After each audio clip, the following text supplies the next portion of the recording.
శ్రీకైవల్యపదంబు చేరుటకునై చింతించెదన్లోకరక్షైకారంభకు భక్తపాలన కళా సంరంభకున్ దానవోద్రేకస్తంభకు కేళిలోల విలసదృగ్జాల సంభూత నానాకంజాత భవాండ కుంభకు మహానందాంగనాడింభకున్.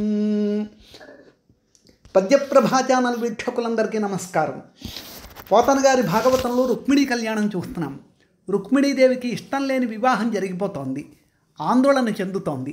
ఆ సమయంలో శ్రీకృష్ణ పరమాత్మని మీద తనకు ఉన్నటువంటి అత్యంత ప్రేమాతిశయాన్ని చూపిస్తూ ఒక ప్రేమలేఖని వ్రాసి అగ్నిద్యోతనుడు అనేటువంటి బ్రాహ్మణుని చేత రహస్యంగా ఉత్తరాన్ని ఇచ్చి పంపించి కృష్ణ పరమాత్మనికి అందజేయమని చెప్పడం, ఇదంతా మనం చూసాం. అదే రకంగా బ్రాహ్మణుడు వెళ్ళడం, కృష్ణుణ్ణి సందర్శించడం, ఈ ప్రేమలేఖని తెలియజెప్పడం, తర్వాత బ్రాహ్మణుడు తన యొక్క మనోభావాన్ని కూడా వ్యక్తీకరించడం, ఇదంతా మనం చూసాం.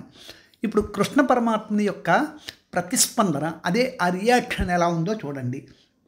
ఇదంతా చెప్పిన తర్వాతట నిజకరంబునని అతని కరంబు బట్టి నగుచూ ఆ యాదవేంద్రుండిట్లనియే, బ్రాహ్మణుని యొక్క చేతిని తన చేతితోటి పట్టుకుని కృష్ణుడు ఏ రకంగా అంటున్నాడో చూడండి. కన్నియ మీద నా తలపు గాఢం కూరుకురాదురేయినాకెన్నడు ఆ వివాహము సహింపక రుక్మిదలంచుకి ఈడు నే మున్నె ఎరుంగుదున్ పరులమూక వధించి కుమారి దెత్తు విద్వన్నుత మ్రానుద్రక్షి నవవన్హి శిఖన్వడి దెచ్చు కైవడిన్. కన్నియ మీద నా తలపు గాఢము అంటే రుక్మిణీదేవికి కృష్ణుని మీద ప్రేమ ఉండడం ఒకటే కాదు, కృష్ణునికి కూడా రుక్మిణీదేవి పట్ల ఎంతో గాఢమైనటువంటి ప్రేమ ఉన్నది అని చెప్తున్నాడు. కూరుకు రాదు రేయి నాకెన్నడును. కూరుకు అంటే నిద్ర అని అర్థం.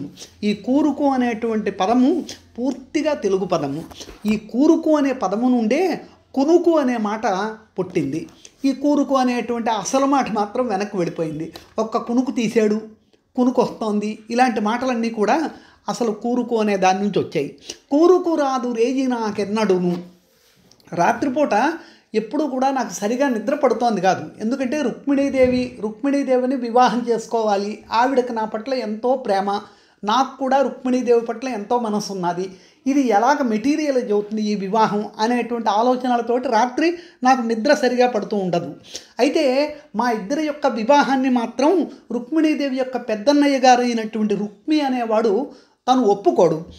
ఆ వివాహము సహింపక రుక్మి తలంచు కీడు.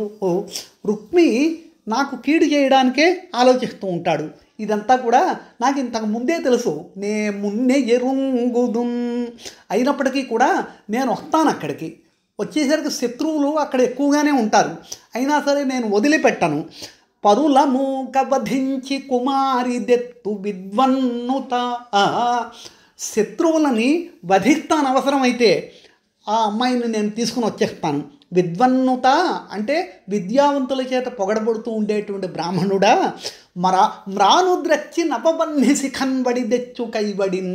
యజ్ఞం చేసే ముందు అగ్నిహోత్రాన్ని, ఈనాడంటే మనం అగ్గిపెట్టితోటి ఏదైనా సరే వెలిగిస్తూ ఉంటామేమో కానీ పూర్వం యజ్ఞం చేయాలి అంటే అరణి అని 2 పచ్చి చెక్కలు ఒకదాన్ని రాపిడి చేయించడం, అలా చేస్తే అగ్ని పుట్టుకుని వస్తుంది. ఆ పుట్టినటువంటి అగ్నితోటే చితుకులంతా పేర్చి సమిధలని పేర్చి అక్కడ మంటని ఉద్భవింపజేస్తారు, మంటని పెడతారన్నమాట. దానికి అరణి అని అన్నాం కదా. అలా చేస్తే అంటే మ్రానున్ త్రచ్చుట అంటే తరింపజేయుట. ఇలా చేస్తే మ్రాను అంటే మాను. దీన్ని అంటే 2 కర్రలని ఇలా త్రచ్చి అందులోంచి నవవన్హి శిఖన్వడి దెచ్చు కైవడిన్.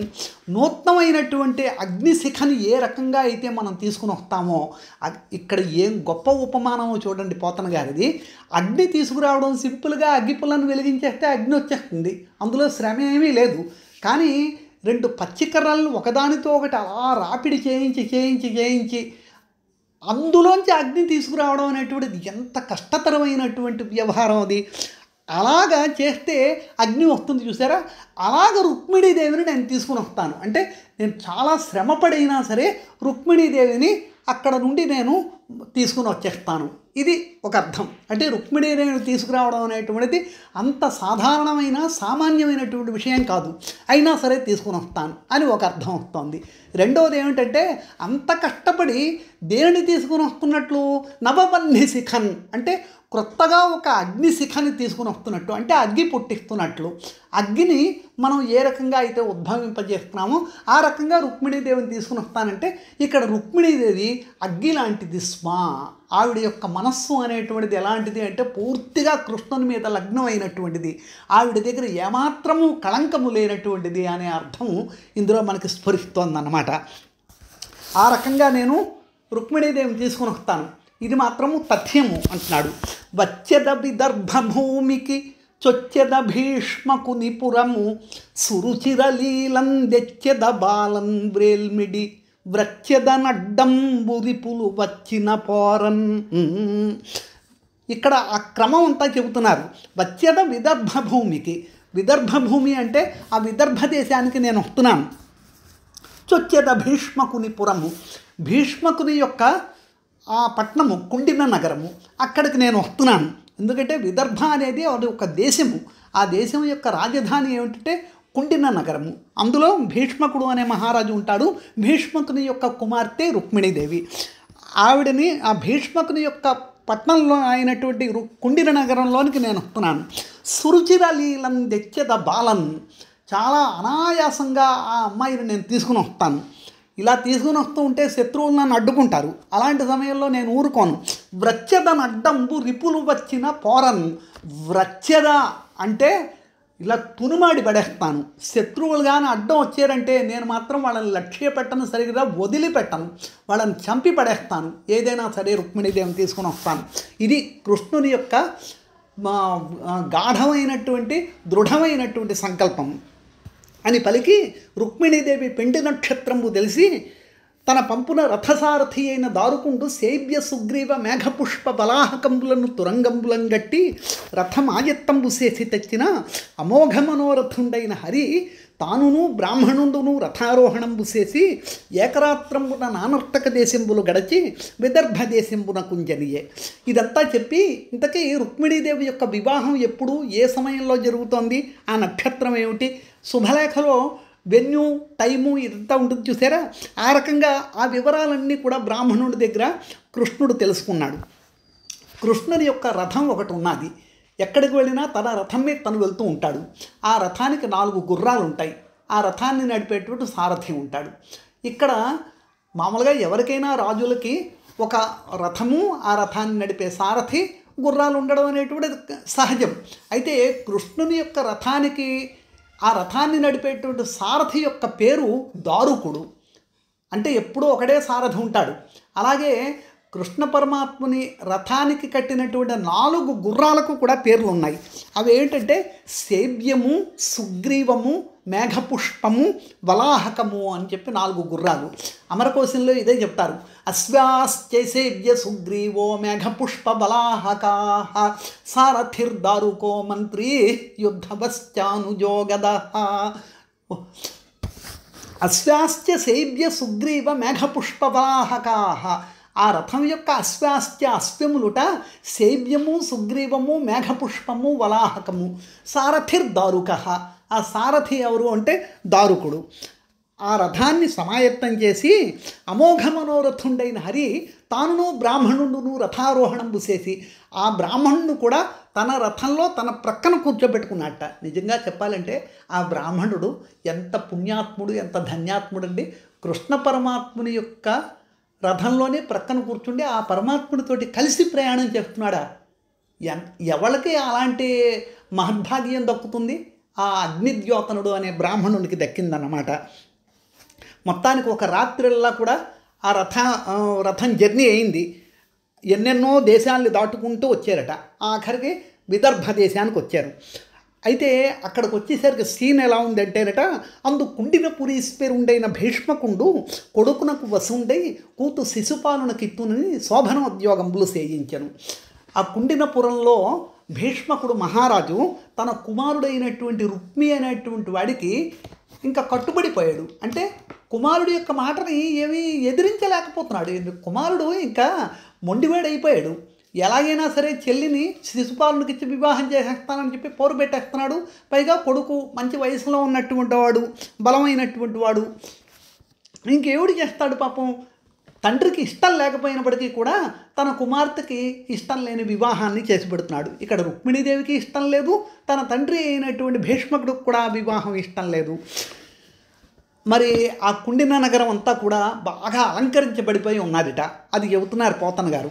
రచ్చలు క్రంతలు రాజమార్గంబులు విపణి దేశంబులు విశదములు గజేసిరి చందన సిక్తతో ఎంబులు కలయంగ జల్లిరి. రచ్చలు క్రంతలు రాజమార్గములు విపణి దేశములు ఇవంతా కూడా విశదములుగా చేసిరి. త్రోవలు, క్రంతలు అంటే గోర్జీలు, అవి సందులు గొంతులు అంటాం కదా, అవన్నీను. అలాగే రాజమార్గములు అంటే హైవేలు, అలాగే విపణి దేశములు అంటే మార్కెట్ ఏరియా, ఇవన్నీ కూడా చాలా చక్కగా కలకల్లాడుతూ ఉండేటట్లుగా చేశారట. చందన సిక్తతో ఎంబులు కలయంగ జల్లిరి, కలయంపి జల్లిరి అని అసలు పాఠం. అంటే చందన సిక్త తోయములు, తోయము అంటే నీళ్లు, చందన సిక్తము అంటే చందనము చేత తడుపబడినటువంటి నీళ్లు. అంటే చక్కటి మంచి గంధాన్ని అరగదీసి నీళ్లలో కలిపి ఆ నీళ్లతోటిట కలయంపి జల్లిది. కలయంపి జల్లడం అంటే కల్లాపి జల్లడం అన్నమాట. కల్లాపి జల్లడం మనం ఎలా జల్లేవారు? పల్లెటూళ్ళలోని వాకట్లోని నీళ్లలోని పేడని కలిపి, ఇంకా చెప్పాలంటే ఆవు పేడని కలిపేవారు. ఆ కలిపి ఆ నీటిని కల్లాపి జల్లేవారు అన్నమాట. ఇక్కడ చందనసిక్త తోయాన్ని కల్లాపి జల్లుతున్నారు. కలువడములు రమణీయ వివిధ తోరణములు గట్టిరి. కలువ పూలను తీసుకుని వచ్చారట, చక్కటి తోరణాలు కట్టారట. సకల గృహంబులు చక్కజేసి ప్రతి ఇంటికి కూడా బాగా అలంకారాలు చేశారట. కర్పూర కుంకుమాగరు ధూపములు బెట్టిరి అతివలు పురుషులు నన్ని ఎడల. కర్పూర కుంకుమాగరు ధూపములు, కర్పూర ధూపములు అంటే కర్పూరము కుంకుమము అగరు ఈ ధూపాలన్నీ వేశారు. కర్పూరాలతోటి కూడా అలంకరించారు, కుంకుమలతోటి కూడా అలంకరించారు. చక్కగా సాంబ్రాణి ధూపాలు అవి వేశారట. అతివలు పురుషులు నన్ని ఎడల వివిధ వస్త్రములను వివిధ మాల్యాభరణాను లేపనముల నమరియుండిరి. ఆడవాళ్ళు మగవాళ్ళు వీళ్ళంతా కూడా చక్కటి బట్టలు కట్టుకున్నారట. చూసేసరికి కలకల్లాడుతూ ఉండేటట్లుగా ఉన్నారు. అంతేకాకుండా ఒంటికి సెంటది కూడా రాసుకున్నారు. వివిధ మాల్యాభరణాను లేపనముల నమరియుండిరి. అఖిల వాద్యములు మహాప్రీతి మ్రోయించిరి. చక్కటి మంగళవాద్యాలను వాయిస్తున్నారట. ఉత్సవమున నగరమొప్పియుండే. ఆ నగరం అంతా కూడా మహారాజు గారి యొక్క కుమార్తె వివాహాన్ని పురస్కరించుకొని చాలా గొప్పగా అలంకరించబడి ప్రతి ఇల్లు కూడా వాళ్ళింట్లోనే వివాహం జరుగుతోందా, వాళ్ళింట్లోనే శుభకార్యం జరుగుతోందా అన్నంతలాగా చేసి పెడుతున్నారట.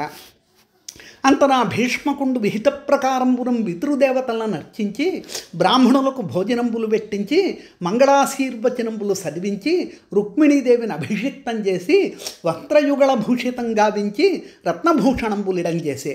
భీష్మకుడు ఏమిటి చేసేట? ఇంకా వివాహ ప్రక్రియ అంతా అవుతోంది కదా. విహిత ప్రకారంబురం పితృదేవతలను అర్చించి బ్రాహ్మణులు చెప్పినటువంటి విధంగా ముందు తన యొక్క పితృదేవతలకి పూజలు చేసేట. అంతే రకంగా బ్రాహ్మణులకు భోజనాలు పెట్టించారు. మంగళాశీర్వచనాలు వేదమంత్రాలతోటి మంగళాశీర్వచనాలు చదివిస్తున్నారట. రుక్మిణీదేవిని మంగళ స్నానాలు చేయించారు. వస్త్రయుగళ భూషితం గావించి, వస్త్రయుగళ భూషిత అంటే 2 వస్త్రాల చేత చక్కగా అలంకరింపజేశారట. రత్నభూషణంబులు ఇడం చేశారు. రుక్మిణీదేవిని పెళ్లి కూతురుగా చాలా చక్కగా అలంకరించారు. ఇంకా తర్వాత ఏమిటిట? రుగ్యజుస్సమాధర్పణ మంత్రంబుల మంగళాచారంబులు అనరించి భూసురులు రక్షాకరణంబులు ఆచరించిరి. బ్రాహ్మణులు వేదమంత్రాలు అవన్నీ జపిస్తున్నారట. ఏమిటిట? రుగ్యజుస్సామాధర్వణ మంత్రములు, ఋగ్వేదము, యజుర్వేదము, సామవేదము, అధర్వణ వేదాల మంత్రాలతోటి మంగళాచారాలన్నీ చేస్తూ చక్కటి ఆశీర్వచనాలన్నీ చేస్తున్నారట. అంటే ఇక్కడ ఏమిటి చూడండి, మనం అర్థం చేసుకోవాల్సింది 4 వేదాలు అనే మాట అన్నారు. అయితే ద్వాపర యుగం కంటే ముందు మాత్రం ఓన్లీ 3 వేదాలు మాత్రమే ఉండేవి. ఎందుకంటే వేదవ్యాస మహర్షి వచ్చిన తర్వాత 3 వేదాలు కొంచెం కన్ఫ్యూజ్డ్గా ఉన్నాయి అన్న ఉద్దేశంతో క్లాసిఫై చేసి 4 వేదాలుగా విభజించి అధర్వణ వేదాన్ని పెట్టారు. అధర్వణ వేదం అన్నది అంతకుముందు లేదు. అది ఏమిటంటే మరి కొత్తగా వేదాన్ని వ్యాస మహర్షి సృష్టించలేదు. ఏమిటి చేశారు, 3 వేదాల్లో ఉండేటువంటి వాటిని క్లాసిఫై చేసి ఒక దగ్గర వేరేగా పెట్టారన్నమాట. అదే అధర్వణ వేదం. 4 వేదాల ప్రస్తావన ఎక్కడైనా వస్తుంది అంటే వ్యాస మహర్షి తరువాత వచ్చినటువంటిదే. వ్యాస మహర్షికి పూర్వం మాత్రం 4 వేదాలు అనేటువంటి మాట పురాణాలలో కూడా ఎక్కడా రాయరు. అందుకే ఇంతకుముందు చాలా సార్లు చెప్పుకున్నాం, స్త్రియాం మృక్సామ యజుషీతి వేదా త్రయత్రయీ అని అమరకోశం. త్రియాం ఋక్ సామ యజుషి ఇది వేదాత్రయ. ఋగ్వేదము, సామవేదము, యజుర్వేదము ఇది వేదాహ. 3 వేదాలు. వీటన్నిటికీ కూడా ఉండేటువంటి వన్ వర్డ్ సబ్స్టిట్యూషన్ ఏమిటంటే త్రయీ. త్రయీ అని ఒక్క మాట ఏమిటంటే, త్రయీ అంటే 3 అని కదా. ఏమిటి 3 అంటే 3 పుస్తకాల, 3 పెన్నుల, లేకపోతే 3 సినిమాల, ఏమిటి ఇక్కడ 3 అంటే? కానీ అదేం కాదు. త్రయీ అనే మాట it is one word substitution for 3 Vedas అన్నమాట. అందువలన ఇప్పుడు ఇక్కడ 4 వేదాల ప్రస్తావన వచ్చిందంటే అప్పటికే ద్వాపరయుగంలో వేదవ్యాస మహర్షి 4 వేదాలుగా క్లాసిఫై చేశాడని చెప్పి మనం అర్థం చేసుకోవాలి. పురోహితుండు గ్రహశాంతి కొరకు నిగమ నిగదిత న్యాయంబును హోమంబు గావించెను. పురోహితుడు హోమాన్ని చేసేట. హోమం చేసినప్పుడు దేనికోసం, దేన్ని ఉద్దేశించి హోమం చేస్తున్నారంటే గ్రహశాంతి కొరకు. వివాహంలోని గ్రహశాంతులవి చేస్తారు కదా, అందులో నిగమ నిగదిత న్యాయము అంటే సంస్కృతంలో న్యాయాలు కొన్ని ఉన్నాయి. అవన్నీ ఏమిటంటే ఎనాలజీస్ అన్నమాట. అది చెప్పి ఉండి ఓహో ఈ రకంగారా అని చెప్పి పాఠకుడికి అర్థం అవుతూ ఉంటుంది. నిగమ నిగదిత న్యాయము అంటే వేదాలలో చెప్పబడినటువంటి విధంగా హోమాన్ని గావించాడు. మరియును ఆ రాజు దంపతుల మేలు కొరకు తిలధేను కలధౌత కనకచేలాది దానములు ధరణీ దేవతల కోసంగెను అయ్యవసరంబున. ఆ రాజు ఇంకా ఏమిటి చేశాడంటేనట, దంపతులకు మేలు కలగాలి అనేటువంటి, నూతన దంపతులకు మేలు కలగాలి అనేటువంటి ఉద్దేశంతో తిల ధేను కలధౌత కనకచేలాది దానములు ధరణీ దేవతల కోసంగెను. అంటే తిలదానములు, ధేనుదానములు, కలధౌత కనకచేలాది దానములు అంటే బంగారు, తర్వాత వస్త్రాలు మొదలైనటువంటి దానాలన్నీ కూడా బ్రాహ్మణులకు ఇప్పించి పూజించేట. ఇంకా తర్వాత భట సంఘంబులతో రథావళులతో భద్రే భయూథంబుతో పటువేగాన్విత ఘోటక వ్రజముతో బంధుప్రియశ్రేణితో కటు సంరంభముతో విదర్భతనయంగై కొందునంచున్ విశంకట వృత్తింజనుదెంచె చైద్యుడు కడున్ గర్వించి యవ్వీటికిన్. చైద్యుడు అంటే చేతి దేశాన్ని పరిపాలన చేస్తూ ఉండేటువంటి రాజు అని అర్థం. ఎవళ్ళు చేతి దేశాన్ని ఏలుతూ ఉండేటువంటి వాడు ఎవడంటే శిశుపాలుడు. ఇక్కడ శిశుపాలుడికి వివాహం, ఇక్కడ పెళ్ళికొడుకు అన్నమాట. ఆ చైద్యుడు ఆ పట్టణానికి వచ్చేట. అంటే పెళ్ళికొడుకు కాబోయే అత్తవారి యొక్క పట్టణానికి తను బయలుదేరి వచ్చాడు. వచ్చినప్పుడు ఎలా వస్తాడు, వాడు ఒకడు వచ్చాడు కదా, ఇక్కడ పెళ్లివారు కదా, మరి అలాంటప్పుడు తన యొక్క పరివారంతో వస్తున్నాడు కదా. ఏమిటా పరివారం అంటేనట భట సంఘంబులతో, తన భటులతో వస్తున్నాడట. తను మహారాజు కదా ఆ చేతి దేశానికి. రథావళులతో, ఆవళి అంటే సమూహం అని అర్థం. తను సింపుల్గా ఒక రథం వేసుకుని రయ్యమని బయలుదేరి వచ్చి లేరట. బోల్డ్ రథాలు, క్యాన్వా అంతా వస్తానట. భద్రే భయూథంబుతో, మదపుటేనుగుల సమూహంతో వస్తున్నట్ట. పటువేగాన్విత ఘోటక వ్రజముతో, మంచి ఫాస్ట్గా పరిగెడుతూ ఉండేటువంటి గుర్రాల యొక్క సమూహంతో వస్తున్నట్ట. బంధు ప్రియశ్రేణితో, బంధువులు ప్రియమిత్రులు వాళ్ళంతమందితోటి బయలుదేరి వస్తున్నాడు. కటు సంరంభముతో, మీసం మెలివేస్తూ తన యొక్క పరివారం అంతా వెంటరాగా తను మంచి ఉత్సాహంగా బయలుదేరి వస్తున్నట్ట. దేనికి ఇక్కడ ఏంటంటే విదర్భతనయంగై కొందునంచున్. ఇక్కడ రుక్మిణీదేవిని నేను వివాహం చేసి మా ఊరికి నేను తీసుకుని వెళతాను అనేటువంటి మంచి ఆనందంతో వస్తున్నట్ట. విశంకట వృత్తింజనుదెంచె చైద్యుడు కడున్ గర్వించి యవ్వీటికిన్. విశంకట వృత్తి అంటే మంచి స్వేచ్ఛావృత్తితో వస్తున్నాడు. ఆ చైద్యుడు గర్వించి అవ్వీటికిన్, మంచి గర్వంతో వస్తున్నాడు. వాడికి ఏమిటి, వాడు పెళ్ళికొడుకండి, పైగా తను మహారాజు అండి తన దేశానికి. అందువలన ఆ రకమైనటువంటి రాజ్యలాంఛనాలతోటి బయలుదేరి వస్తున్నాడు అన్నమాట. ఇది శిశుపాలుడు ఆ పట్టణానికి రావడం గురించి పోతన గారు చెప్పారు. తర్వాత ఇంకొకటి చెబుతున్నారు. బంధులగూడి కృష్ణ బలభద్రులు వచ్చిన పారదోలి నిర్మంథర వృత్తి చైద్యునికి మానిని గూర్చెదమంచు ఉల్లసత్సింధుర వీర రథ్య రథసేనలతో జనుదెంచిరి ఆ జరాసంధుడు దంతవక్త్రుడును సాల్వ విదూరక పౌండ్రకాదులున్. జరాసంధుడు, దంతవక్త్రుడు, సాల్వుడు, విదూరకుడు, పౌండ్రకుడు మొదలైనటువంటి వాళ్ళు వీళ్ళు శిశుపాలుని యొక్క క్లోజ్ ఫ్రెండ్స్ అన్నమాట. జరాసంధుడు తను మగధ దేశానికి మహారాజు. అలాగే దంతవక్త్రుడు తను కూడా ఒక రాజు. తను ఎవళ్ళు అంటే తను కూడా ఒక రకంగా చెప్పాలంటే యాదవుడే దంతవక్త్రుడు. సాల్వుడు సాల్వ మహారాజు ఒకడున్నాడు. విదూరకుడు అలాగే పౌండ్రకుడు అంటే పౌండ్రక వాసుదేవుడని తను ఒక రాజు. వీళ్ళంతమంది కూడా వస్తున్నారట. ఎలాగా? బంధులగూడి కృష్ణ బలభద్రులు వచ్చిన పారదోలి నిర్మంథర వృత్తి చైద్యునికి మానిని గూర్చెదమంచు.